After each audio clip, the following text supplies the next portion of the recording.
Okay, everyone, this video is going to be a quick overview of Nazi Germany expansion, looking at how the borders of Nazi Germany changed from 1933 getting into 1939 and the actual beginning of World War II. So the video that you watched for the Do Now was really looking at Hitler's ideology. And the historian who was speaking in that video was really explaining how Hitler's ideology was really intertwined with this idea of expansion and how it influenced going into war. So the Hitler and the Nazis, they really believed that the driving force of history was the struggle between races.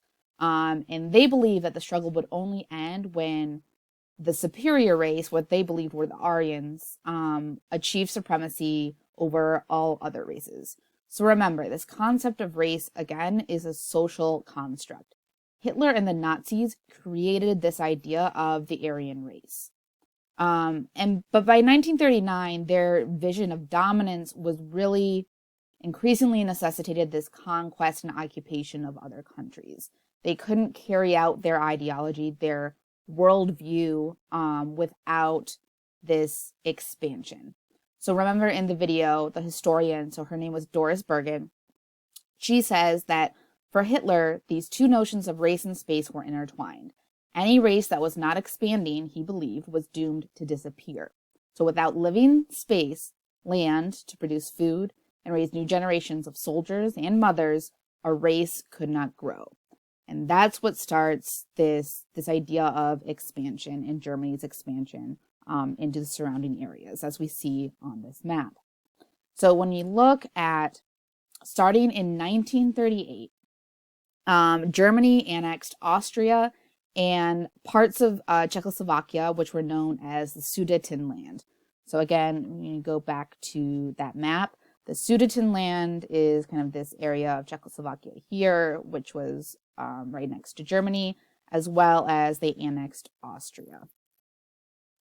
So these were two areas with a large number of people who considered themselves German. They were, supposedly German blood. And these areas were also losses from World War One. And by regaining a lot of these losses, Hitler was trying to unite what he considered ethnic Germans, so people of German descent, people of German blood, trying to create this German nation, uniting them in one nation. So that happened in 1938. So again, looking at the key of this map, so the yellow areas were annexed in 1938, and the dark gray areas were states that were controlled by Germany starting in March of 1939, so early the next year. So the Sudetenland is this kind of yellow area here, just on the border, but then the Nazis take over Czechoslovakia starting in March of 1939. And again, they just non-violently annexed this area. It wasn't war just yet. War doesn't start until Germany invades Poland. So in 1939, Germany and the Soviet Union signed a non-aggression pact. So they signed this agreement not to attack each other, and they divided up Poland as well as the Baltic countries between the two of them. And in September, then Germany invaded Poland, quickly defeated the Polish army. And this is considered by historians kind of the start of World War II. It is definitely the start of World War II in Europe. However, some historians disagree on the actual start of the whole war in the Pacific, but we're not going to get so much into that with this class because we're really focusing on Nazi Germany and the Holocaust.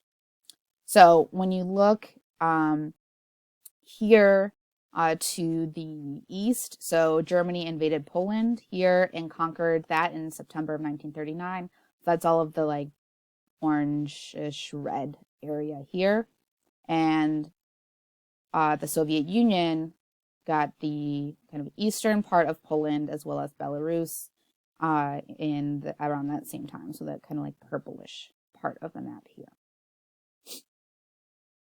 So when the Nazis invaded Poland in 1939, Hitler issued the order that Poland is to be depopulated and settled with Germans. So again, going back to this racial ideology of German blood, German ethnicity, and they did not see Poles as equal to Germans. So they divided Poland into two parts. The one part was the general government that was designated for Polish people, who the Nazis believed were inferior to the Aryan race. And they also said this is where the Jews can live. And then the other part of the conquered part of Poland was the Wartengau. That's the part that was adjacent to Germany. That was designated for what they considered to be true Germans. And so they expelled hundreds of thousands of Polish people, Jewish people, as well as the Sinti and Roma from the Wartengau to the region which was the general government in Poland. And they then gave the homes and the property of those people to Aryan Germans. And this is kind of the beginning where Jews were starting to be confined to ghettos. So they were removed from their homes in what the area that was considered the Wartengau, and they were sent to the area of the general government. And Jews specifically were confined to ghettos within those cities. So certain neighborhoods, certain areas, which were kind of set aside for the Jewish people.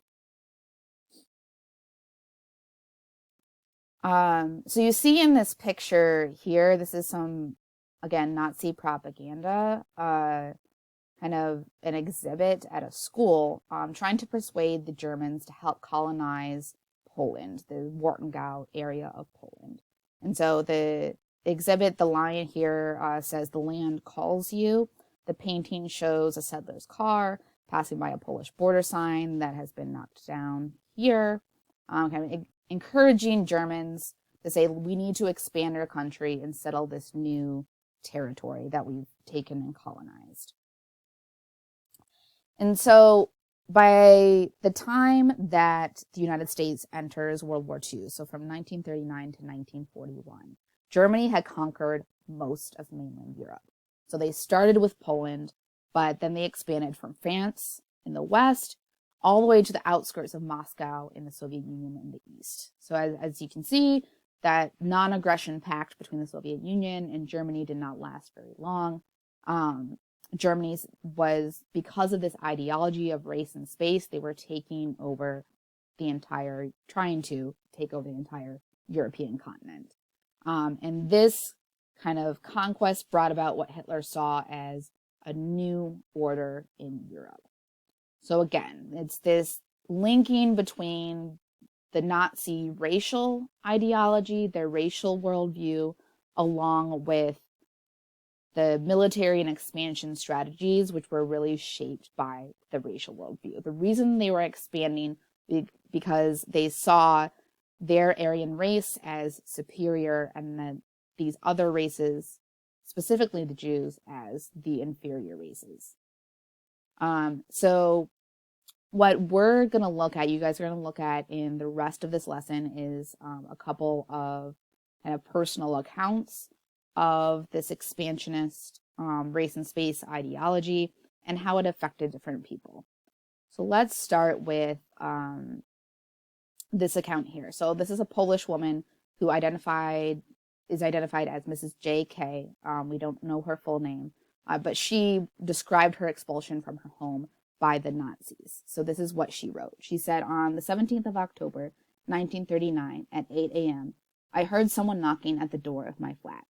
As my maid was afraid to open it, I went to the door myself. I found there 2 German gendarme police who roughly told me that in a few hours I had to be ready to travel with my children and everybody in the house.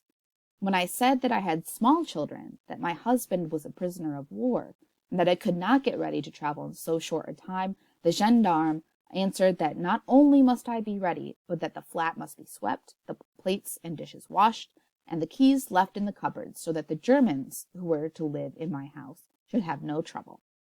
In so many words, they further declared that I was entitled to take with me only one suitcase of not more than 50 kilograms in weight and a small handbag with food for a few days. At 12 noon, they came again and ordered us to get out in front of the house. Similar groups of people were standing in front of all the houses. After some hours waiting, military lorries drove up and they packed us in one after the other, shouting at us rudely and also striking us. Then they took us to the railway station, but only in the evening did they pack us into boxcars, the doors of which they then bolted and sealed. In these cars, most of which were packed with 40 people, we spent 3 days without any possibility of getting out. I hereby affirm that in my car there were 6 children of under 10 years of age and 2 old men, and they were not given any straw or any drinking utensils, that we had to satisfy our natural needs in the tightly packed car, and that if there were no deaths in our transport, it was only because it was still comparatively warm, and we spent only 3 days on the journey. We were unloaded, half dead, at Czestochowa, in the general government part of Poland, where the local population gave us immediate help. But the German soldiers who opened the truck exclaimed, "What? Are these Polish swine still alive?" So you guys are going to be reading at least one more account of this expansion and kind of reflecting on some of these ideas within the rest of the lesson.